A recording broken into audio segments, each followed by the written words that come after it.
উত্তরের বরেন্দ্র অঞ্চল।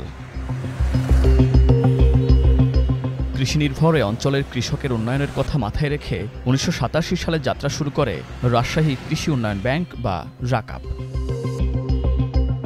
গেল ৩৮ বছরে ৪৮ বার ব্যবস্থাপনা পরিচালক বা এমডি পরিবর্তন হওয়া ব্যাংকটি কতটা এগিয়েছে? প্রচলিত আছে কোনো এমডি বেশি দিন থাকতে পারেন না ব্যাংকটিতে, কিন্তু কেন?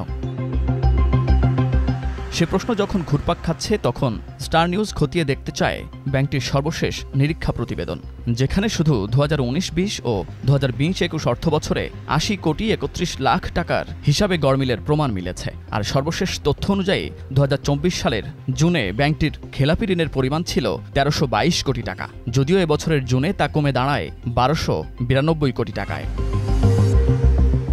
গেল আওয়ামী শাসনামলে আর্থিক খাতের পুকুর চুরির মতো ঘটনা থেকে বাদ যায়নি রাকাবও। কৃষককে সহজ শর্তে ঋণ প্রদান, দারিদ্র্যপীড়িত কৃষকদের আর্থিক অন্তর্ভুক্তি, মৌসুমি কৃষি বিনিয়োগের উদ্দেশ্য থাকলেও ব্যাংকটি সে আদর্শ থেকে বিচ্যুত হয়েছে অনেক আগেই। ব্যাংকের এমন বেহাল দশার মধ্যে ২৪-এর গণঅভ্যুত্থান পরবর্তী সময়ে চলতি বছরে ফেব্রুয়ারিতে ব্যবস্থাপনা পরিচালকের দায়িত্ব পান ওয়াহিদা বেগম। সংস্কারের উদ্যোগ নেন তিনি, তবে পদে পদে বাধার সম্মুখীন হন। কিন্তু কেন? সেটি জানতে হলে একটু পেছনে যেতে হবে। ব্যাংকটির সর্বশেষ অডিট প্রতিবেদনে যে ৮০ কোটি টাকা অনিয়ম ধরা পড়েছে, তার সাথে জড়িত চক্রটি কি ব্যাংকটির লাগাম ধরে রেখেছে? এবছরের মে মাসে এই চক্রের কয়েকজনকে বদলি করায় সে আগুনে ঘি ঢালার উপক্রম হয়। এরপরই বর্তমান এমডি ওয়াহিদা বেগমের বিরুদ্ধে আরও সক্রিয় হয় তারা। নিষ্পত্তি হওয়া পুরনো মামলায় ফাঁসানোর ছোঁয়া কাকা হয়। কিন্তু কোন মামলা এটি? রাজধানীর দিলকুশায় মুন টাওয়ার নির্মাণে অগ্রণী ব্যাংক থেকে নেওয়া ২৩১ কোটি টাকার ঋণ পরিশোধ না করায় মুন ইন্টারন্যাশনালকে ঋণখেলাফি ঘোষণা করা হয়। ২০১৭ সালের দেয়া পুনর্তফসিলের শর্ত ভঙ্গ হলে ব্যাংক চিঠি দেয়, যা চ্যালেঞ্জ করে প্রতিষ্ঠানটির মালিক মিজানুর রহমান ২০২১ সালে আদালতে মামলা করলেও তা খারিজ হয়। পরে হাইকোর্ট স্থিতাবস্থা দিয়ে রুল জারি করলেও ব্যাংক তাকে ঋণখেলাপি উল্লেখ করে। ফলে আদেশ অমান্যের দায়ে হাইকোর্ট অগ্রণী ব্যাংকের ৪ নির্বাহী কর্মকর্তাকে ৩ মাসের কারাদণ্ড দিলেও পরের দিনই তা স্থগিত হয়। যদিও মূল মামলা পরে হাইকোর্ট খারিজ করে ব্যাংকের পক্ষে রায় দেওয়ার মাধ্যমে তাকে ঋণখেলাপি ঘোষণা করা হয়। রাকাবের বর্তমান এমডি ওয়াহিদা বেগমের বিরুদ্ধে কোনো দুর্নীতির প্রমাণ না পাওয়ায় এবার খারিজ হওয়া মামলা ধরেই হাইকোর্টে রিট হয়, যেটি করেন দুর্নীতির দায়ে অভিযুক্ত রাকাবেরই সহকারী মহাব্যবস্থাপক আব্দুল মালেক। অগ্রণী ব্যাংকের পক্ষে যাওয়া ওই মামলা সম্পর্কে অবহিত না হয়েই কিভাবে আইনি পদক্ষেপ নেন তিনি? এই প্রশ্ন ছিল তার কাছে। আমি তো অ্যাডভোকেট না, আমি আসলে উকিলের কথা মতোই এটা উকিল বলতে হয় এবং বিচারক মহোদয়গণ এটা বলছে যে না এটা হবে, এটাই হয় সঠিক। এটা কোন মামলা একটু বলেন তো? আমি তো এই মুহূর্তে এখন আমি বলতে পারবো না। তার কথার মাধ্যমে তৃতীয় পক্ষের উপস্থিতির আভাস পাওয়া যায়।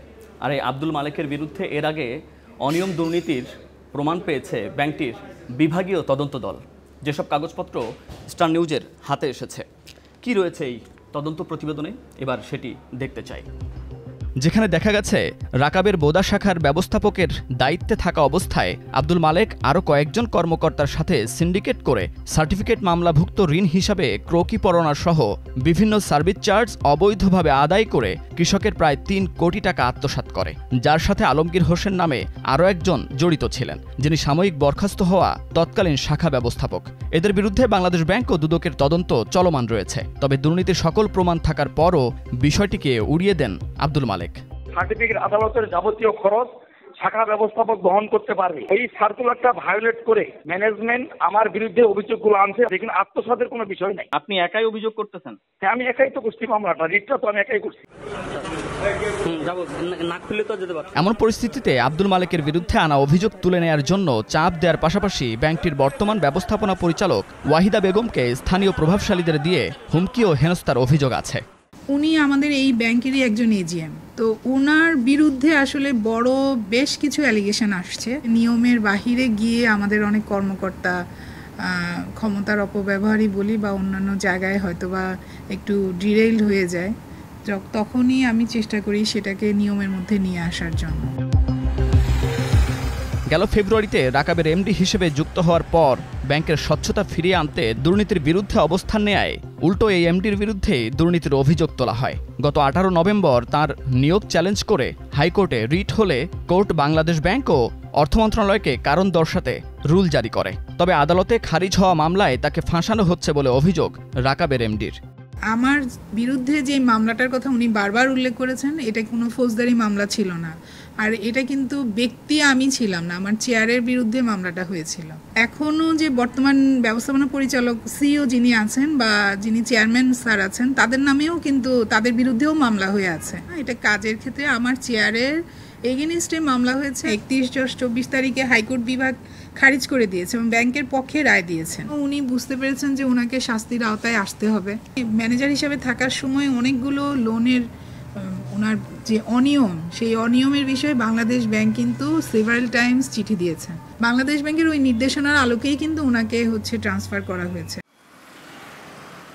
তবে অগ্রণী ব্যাংকের যে মামলায় ওয়াহিদা বেগমকে অভিযুক্ত করা হয়েছে, ওই ঘটনার সময় তিনি অন্য ব্যাংকে কর্মরত ছিলেন। সুতরাং ব্যাংকটিতে কর্মরত না থাকা অবস্থায়ও আসামির তালিকায় ওয়াহিদা বেগমের নাম আসায় এর যৌক্তিকতা নিয়েও প্রশ্ন দেখা দেয়। এছাড়া মামলায় রাখা হয়নি তৎকালীন ব্যবস্থাপনা পরিচালক সহ সংশ্লিষ্ট পদের ধারাবাহিকতা, যা নিয়ে উদ্বেগ প্রকাশ করেন অগ্রণী ব্যাংকের বর্তমান এমডি।